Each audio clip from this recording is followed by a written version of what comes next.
Muchas gracias. Buenas noches, muchas gracias por la invitación a participar en este seminario. Hoy vamos a mostrarle los resultados preliminares de este proyecto con el que pretendemos mejorar el sistema de transporte de pasajeros que está operando en las Islas Galápagos.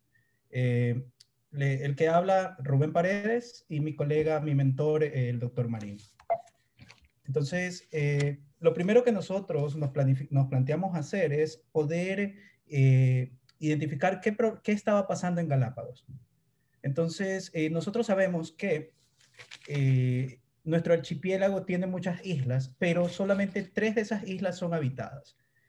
A la izquierda tenemos la Isabela, la que tiene forma de bota, en el centro Santa Cruz y a la derecha San Cristóbal. Y como pueden ver en la figura de la izquierda superior, las rutas que siguen las embarcaciones en el archipiélago es bastante densa, pero también se podría decir que está bien definida. Entonces tenemos rutas claras que utilizan todas las embarcaciones que navegan en el archipiélago. Sin embargo, todo este movimiento trae impacto en la fauna, como pueden ver en la figura inferior, especialmente a las tortugas marinas, y también, como comprenderán, todas las necesidades energéticas del archipiélago necesitan ser, de cierta forma, importadas desde el continente por vía marítima. Y esto representa la posibilidad de derrames como el que ocurrió en el 2001 con el tanquero Jessica. Sobre el sistema de transporte de pasajeros entre las islas habitadas que mencioné anteriormente, típicamente se utilizan embarcaciones como las que se muestran en esta figura. Son embarcaciones pequeñas de aproximadamente entre 25 y 30 pasajeros, utilizan 2 o 3 motores fuera de borda y utilizan gasolina. Y esto realmente representa para Galápagos aproximadamente 1 millón de galones de gasolina para movilizar más de 300.000 personas, entre turistas y colonos, personas que viven en Galápagos. Y también hay evidencia de que un porcentaje considerable de las tortugas marinas muestra evidencia de traumas de impactos con embarcaciones. Entonces, como decía, hoy día vamos a presentar qué es lo que hemos hecho en los últimos 18 meses, me parece, y qué es lo que pretendemos hacer en los próximos 24 meses. Entonces, vamos a describir de manera general nuestra propuesta. Luego, en los 3 siguientes puntos, vamos a presentar o comentar sobre los resultados preliminares. Y finalmente, vamos a bosquejar qué es lo que nos falta por hacer. Tuvimos la suerte de a inicios del año pasado, en el 2020, poder realizar una campaña de toma de datos durante pruebas de mar en 2 embarcaciones, que ya mi colega va a hablar al respecto. Entonces, ¿qué es lo que nosotros pretendemos hacer?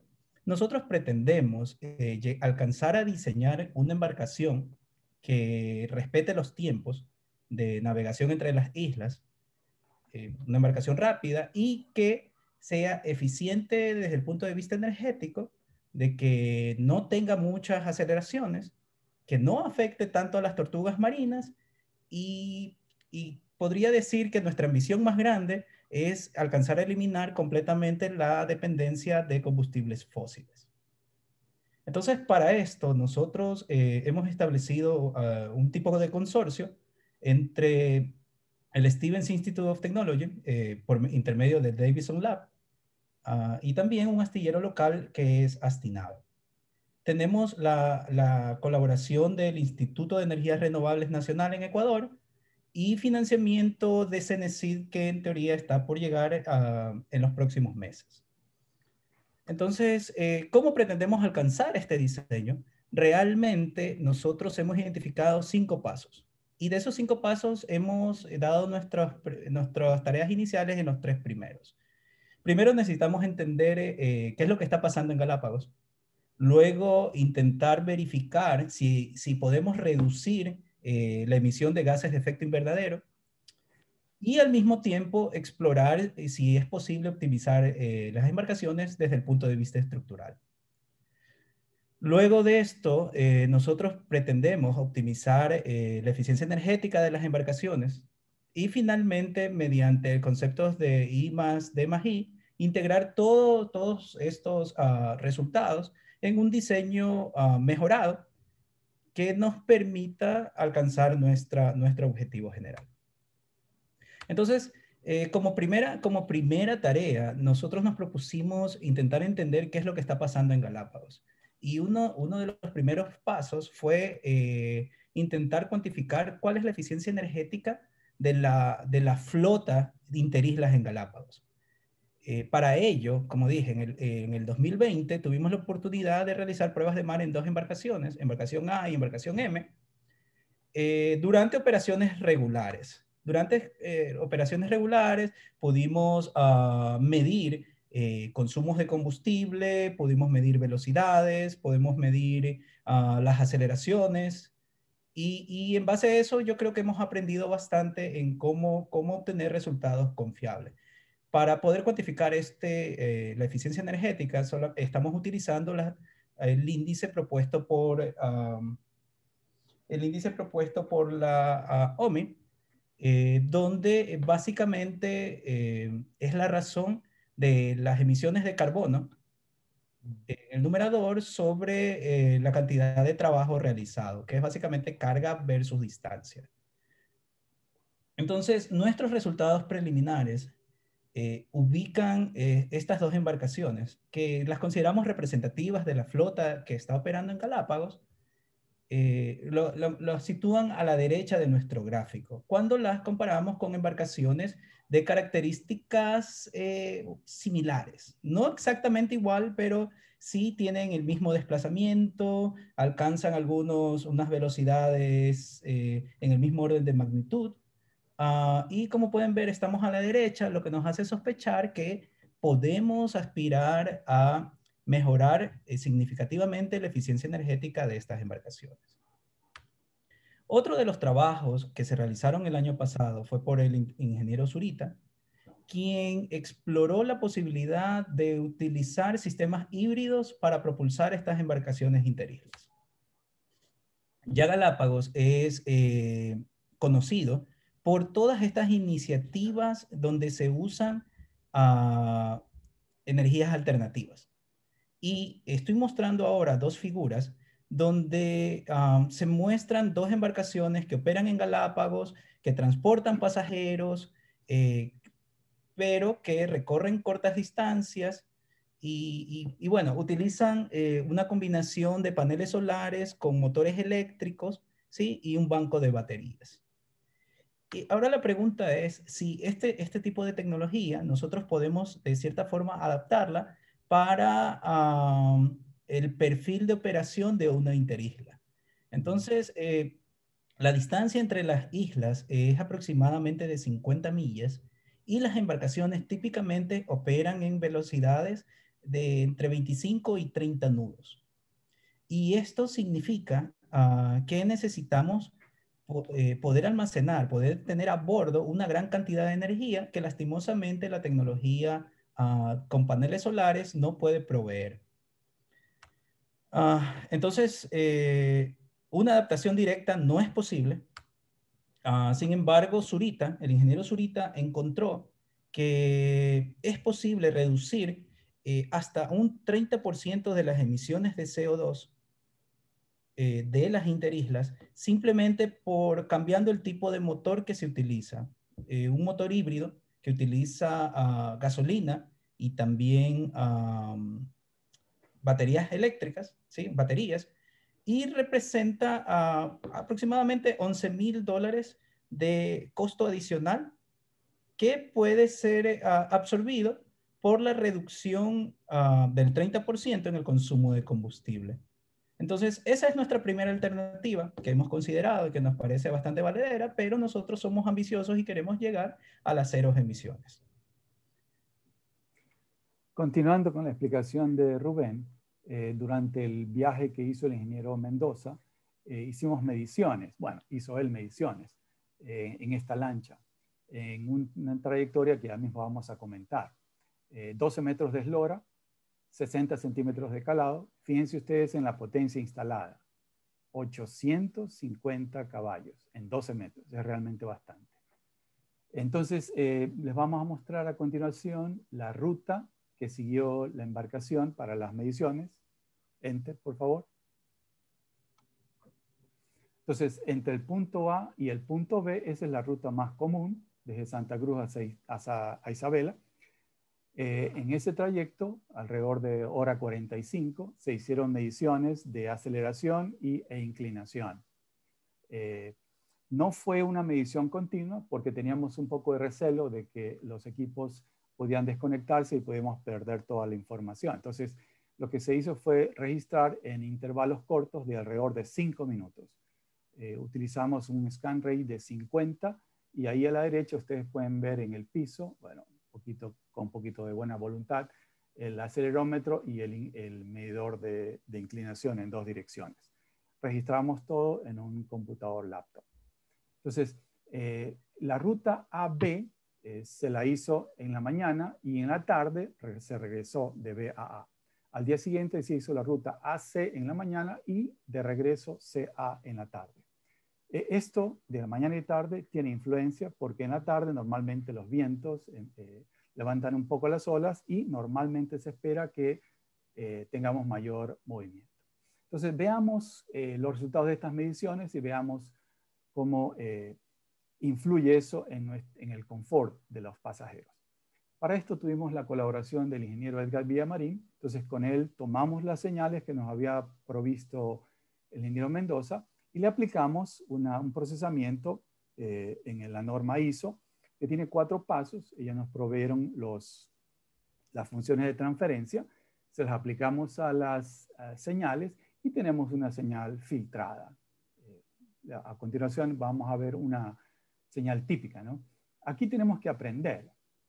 Obviamente la línea negra es la señal filtrada y ustedes notan que en algunos momentos la aceleración en su punto negativo es menor que -1 g. Eso implica que estaríamos descendiendo con una aceleración mayor que la gravedad y pues a menos que nos estemos empujando hacia abajo, eso realmente no es posible. De tal manera que necesitamos mejorar nuestro sistema de medición. Aún así, procedimos a utilizar esta información y la comparamos.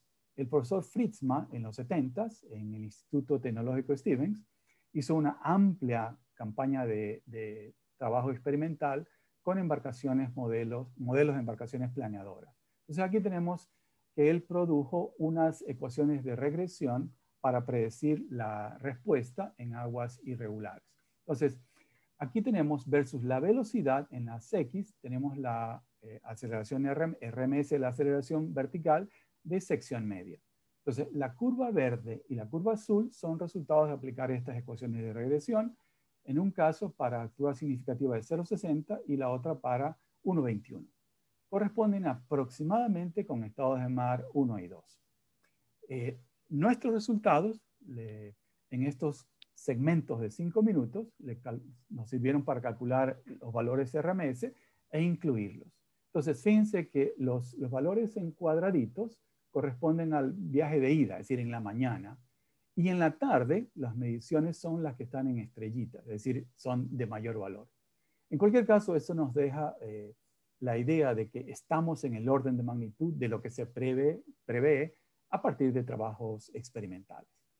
En la tabla de la derecha, el proceso de la ISO nos permite combinar estos diferentes segmentos de medición de la aceleración durante la ruta para obtener estos valores RMS sub E, que significa, como dice, efectivo para todo cada uno de esos trayectos, ¿no? Tenemos 4 trayectos. A partir de eso, ellos nos dan formulaciones para calcular la dosis MSDV, la dosis que representa eso para los seres humanos, y a través de esta dosis, al final, la última columna nos presenta la influencia, el índice de influencia. Entonces, según esto, según nuestros resultados, nuestras mediciones, todos deberían estar muy afectados. Los comentarios, lo que está reportado por el ingeniero Mendoza, es de que básicamente en todos los viajes, en los 4 trayectos, él observó alrededor de 2 o 3 personas que estaban vomitando, de un total de 20 y tantos pasajeros que viajaban.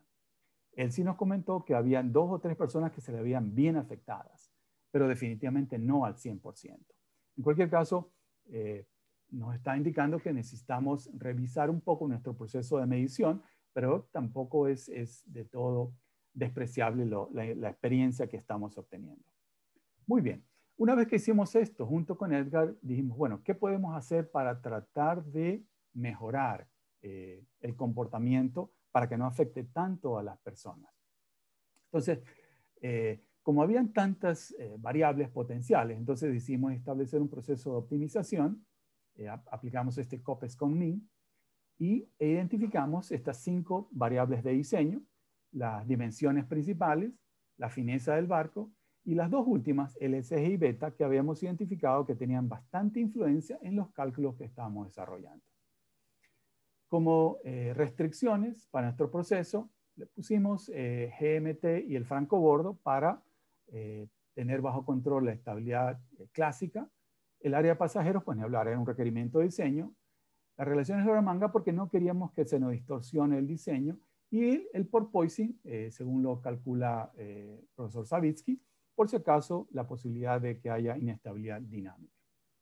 Ahora bien, cuando empezamos con este proceso, alguien decía, bueno, ¿qué pasa si es que empezamos a reducir la aceleración, pero en cambio se nos puede desbocar la resistencia? Entonces lo que hicimos fue combinar las 2 variables y produjimos una función objetivo que pondere estos 2 factores, la resistencia y la aceleración. Entonces, lo que tienen aquí es una figura de los resultados. Entonces, para cada este rango de velocidades, entre 18 y 31 nudos, desarrollamos un proceso de optimización. Entonces, mostramos en la escala de la izquierda la resistencia total y en la escala de la derecha el valor de la aceleración. Entonces, tenemos una curva roja y una curva negra punteadas. Eso corresponde a la resistencia y a la aceleración de la lancha, una de las lanchas actuales que utilizamos para las mediciones. Es decir, esa es nuestra línea base.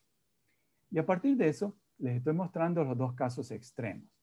Con azul, las 2 curvas en azul, son los resultados en los cuales únicamente tratamos de minimizar la resistencia. Entonces tenemos 2 curvas, ¿no? La una, unida con que une los cuadraditos, corresponde a la aceleración. Esa curva la leemos en la escala de la derecha. Y la otra, la que une los puntos con triángulos, eso es resistencia y lo leemos en la izquierda. Entonces, fíjense, ¿no? Si nos fijamos en la resistencia, los puntos azules triangulares, para baja velocidad, el proceso de optimización reduce ligeramente, comparado con la curva roja, reduce ligeramente la resistencia.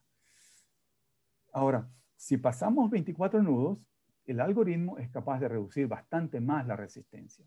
El problema, como esperábamos, era que una vez que reducimos la resistencia, en cambio, la aceleración, que son los puntos en cuadraditos azules, está por encima de las aceleraciones que tiene actualmente la lancha. Eso es un extremo. El otro extremo es las curvas en verde. Entonces, en este caso, lo que pretendimos fue minimizar únicamente la resistencia. Entonces, ustedes se dan cuenta que la curva verde, unido con los cuadraditos, refleja la aceleración. Entonces, el proceso de optimización fue capaz de minimizar para cualquier velocidad la aceleración respecto del valor actual. El caso de la resistencia es un poco interesante, ¿no? Para valores menores de 24, básicamente no ha cambiado la resistencia respecto del valor actual. Pero a partir de 24 se nota una pequeña reducción. Bien, entonces, a partir de esto, de acuerdo con lo que habíamos observado en las mediciones, decidimos que íbamos a tomar los resultados aproximadamente a 28 nudos. Y entonces, con los resultados de la optimización, procedimos, en la siguiente figura, a hacer un esquema de cómo luciría la lancha original y la lancha optimizada. Es un diseño conceptual. Entonces, en la parte de arriba, la lancha original, entre perpendiculares 11 metros, la posición de centro de gravedad, que es vital, 424, y a la derecha, ustedes ven que el ángulo de estilla muerta es de 14 grados. Frente a esto, en la parte inferior tenemos la lancha optimizada. Hay que alargarla un poco, hay que mover el centro de gravedad un poquito hacia proa y hay que incrementar el ángulo de astilla muerta, ¿no? Como un ejercicio, lo que hicimos fue tratar de ver cómo podríamos lograr este avance del centro de gravedad hacia proa. Entonces lo que se nos ocurrió fue tomar el tanque de agua dulce y moverlo hacia el pique de proa. En nuestros cálculos se muestra que si permitimos que el centro de gravedad se siga moviendo hacia proa, se logra una reducción extra en la aceleración. Pero tampoco podemos simplemente, en forma muy alegre, mover el centro de gravedad cuando no hay tantos pesos que podamos mover, a menos que apelemos a todos los pasajeros a proa. Entonces, una de las opciones que se nos ocurrió, y eso está también por investigarse, es la posibilidad de utilizar el flaps. Es decir, si no puedo mover yo el peso hacia adelante, ¿qué tal si coloco una fuerza hacia arriba en la popa? Y eso sería el efecto del flap. Hemos hecho unos cálculos muy, muy sencillos y en principio la utilización de los flaps sí nos convendría justamente para seguir en el camino de reducir un poco más la aceleración de la embarcación y por tanto el gran molestia que tienen los pasajeros en esta ruta. Bien, además de esto, también intentamos reducir un poquito el peso de la estructura de la embarcación. Esos 850 caballos nos preocupan. Entonces, junto con Miguel y César, hicimos una optimización estructural, tomamos como norma las normas ISO y tratamos de utilizar una embarcación con fibra de vidrio para tratar de reducir el peso en general. Entonces, el problema es que en este proceso, algunas de las variables son enteras, el número de refuerzos. En cambio, otras son continuas, son reales. Entonces, por ejemplo, la altura del refuerzo. Entonces, tuvimos que seleccionar una rutina, en este caso Gecko, que nos permita hacer ese trabajo de optimización considerando ambos tipos de variables. A su vez, el proceso lo hicimos en 2 etapas. Ahí tiene una referencia que recomienda eso. Entonces, en la primera, se seleccionan los refuerzos longitudinales y transversales de la estructura básica, ¿no? Y además, el laminado del fondo. Entonces, a partir de esta primera etapa, nosotros desembocamos en requerimientos. O sea, la primera etapa nos dice cuál es la inercia y el módulo seccional que requiere que tengan los refuerzos. Y en la segunda etapa, lo que hacemos es jugamos con la geometría y el laminado de los refuerzos para alcanzar esos requerimientos, siempre tratando de que el peso sea el mínimo. Entonces, una vez que intentamos implementar esto, en la siguiente transparencia tratamos de pensar que este proceso lo deberíamos aplicar en nuestro medio. Entonces, eso implicó que teníamos que utilizar algunas simplificaciones, que son las que normalmente tenemos en nuestro medio. Entonces, el laminado es simétrico, eso tiene sentido porque la flexión de la plancha pues, puede ser en las 2 direcciones. Solamente consideramos esos 2 tipos de fibra, que son los que tenemos por acá, principalmente, ¿no? La secuencia de laminado nos recomendaron que en los extremos colocamos ese tipo de tela mat, porque sobre ella viene un tipo de pasta para luego pintar. O sea, la parte estética no se puede dejar de lado. Y luego lo que hicimos fue una combinación, siempre woven robin y tela mat como una pareja. La cantidad de ellas y el peso, el gramaje de ellos son variables que hay que seleccionar en forma óptima. En el caso del laminado de los refuerzos, únicamente se los recubre con tela mat y los gramajes que utilizamos, consideramos, pues son solamente los que tenemos disponibles por acá. En el lado derecho tenemos los resultados del proceso de optimización. Las curvas, los bloques en azul son los pesos actuales y los anaranjados son los resultantes del proceso de optimización. Entonces, los hemos separado en 3 grupos, planchas, refuerzos y la quilla. En el planchas y refuerzos fuimos capaces de reducirlo. En el caso de la quilla, el problema fue que el proceso de optimización encontró que satisfaciendo los requerimientos de la ISO, no se necesita un refuerzo longitudinal. Pero en cambio eso reduce un poco la rigidez de la embarcación. Entonces, nos pareció que era importante compensarla incrementando un poco la rigidez de la quilla. En el lado derecho tenemos el resultado final, es decir, del azul al anaranjado tenemos una reducción de alrededor de 150 kilogramos en el pedazo, en el tramo del módulo, porque no se consideró toda la estructura de la lancha. Es decir, es un resultado que resulta interesante, ¿no? Redundante. Siempre tenemos la duda si estas normas son tan aplicables o si las hemos aplicado bien y todo lo demás. Entonces, pues completamos esto con un análisis con elementos finitos. Ahí están los modelos del módulo que se analizó. Y a la derecha tenemos resultados a la izquierda de la estructura original y a la derecha de la estructura optimizada de las dos capas, externa e interna, del planchaje. Esos son esfuerzos en dirección longitudinal. Entonces, en el lado izquierdo se nota claramente el refuerzo longitudinal que había mencionado, el cual no consta en el lado derecho. Asimismo, las cuadernas, los elementos transversales en el fondo, claramente en la sección optimizada se han acercado. Es decir, hay una mayor cantidad, pero el peso en definitiva es menor. Esta es la experiencia que hemos avanzado en estos dos aspectos. A continuación, Rubén va a continuar con la última parte. Muchas gracias, José. Como ya lo hemos descrito, este ha sido como un trabajito de pequeños pedazos, gracias al esfuerzo de nuestros ingenieros recientemente graduados. Y hemos constatado varios aspectos. Uno, que es posible mejorar la eficiencia energética, distribuyendo pesos, cambiando hélices. Es posible inclusive utilizar sistemas híbridos comerciales para reducir hasta un 30% las emisiones de carbono. Se pueden reducir las aceleraciones verticales, se puede reducir resistencia y consumo de combustible y también el peso estructural hasta en un 25%. Ahora nosotros necesitamos poner todas estas piezas juntas y eso es justamente lo que nosotros planificamos hacer en los próximos 24 meses.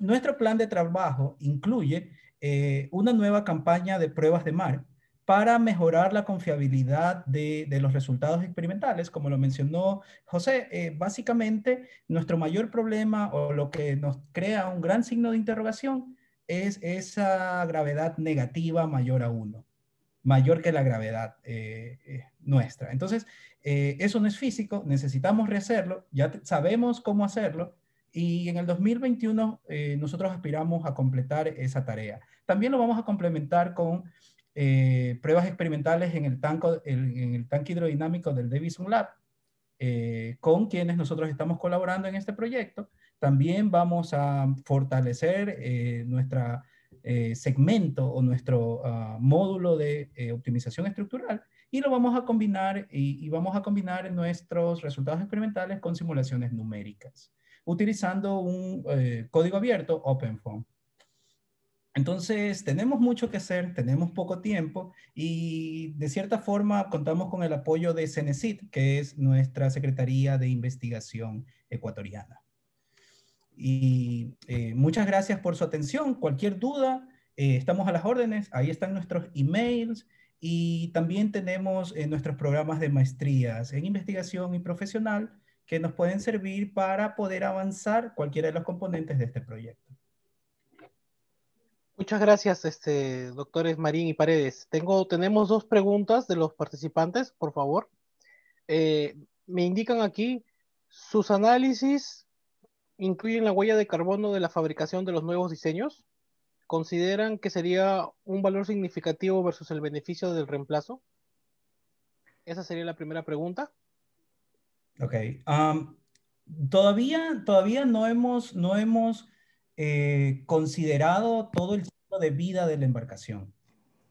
Entonces, ya para esta segunda etapa, nosotros vamos a considerar todo el ciclo de vida y por ende la huella de carbono, inclusive de los componentes que nosotros consideremos aportan a alcanzar nuestro gran objetivo, que es básicamente una embarcación eficiente energéticamente, que sea confortable para los pasajeros, que no afecte la fauna y que no use combustibles fósiles.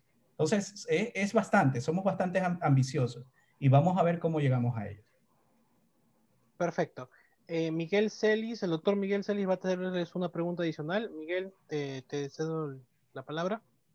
Gracias, Miguel. Interesante su trabajo, me parece ambicioso. Sí, claro, están trabajando bastante arduo en ese proyecto. Felicitaciones.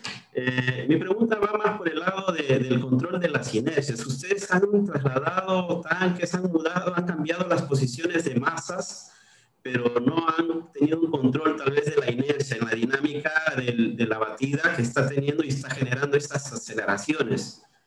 Tal vez si ustedes tomen un poco más de control en relación al centro instantáneo de rotación para el pitch y también de la inercia, puedan controlar esa frecuencia de batida, ¿no? Del navío en este caso. ¿O tienen algún manejo de esta información? En realidad, el proceso que hemos establecido es un proceso preliminar, ¿no? Como yo decía, ¿no? A nivel conceptual, teníamos ese esquema de lo que podría lucir la embarcación optimizada. Y para eso lo único que hemos hecho es partir de estas formulaciones de resultados de las mediciones del profesor Fritzman.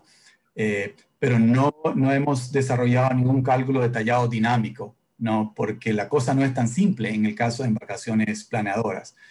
Simplemente, como nuestra variable de diseño era el LSG, por ahora, lo único que hicimos fue tratar de ver si es que lo que quería el proceso de optimización éramos capaces de lograrlo con ese movimiento de peso. Eso es lo único que hemos tratado. En el futuro trataremos de ver cómo podemos hacer para analizar la dinámica de mejor forma. Y claro, habrá que considerar esos cambios de pesos, cómo inciden en la inercia, como usted bien lo menciona. Gracias por la respuesta. Creo que la dinámica es bien importante, ¿no? Ese cambio de inercias y creo que Savinsky muestra una parte de eso, pero creo que se puede mejorar lo que Savinsky presenta, ¿no? Para tratar de, partiendo de Savinsky, colocar esa parte de cambio de inercias y masas, ¿no? Lo que ustedes están haciendo una optimización que realmente está de alguna forma mejorando el comportamiento de esta embarcación o de estas embarcaciones en su caso. Gracias. De nada. Gracias.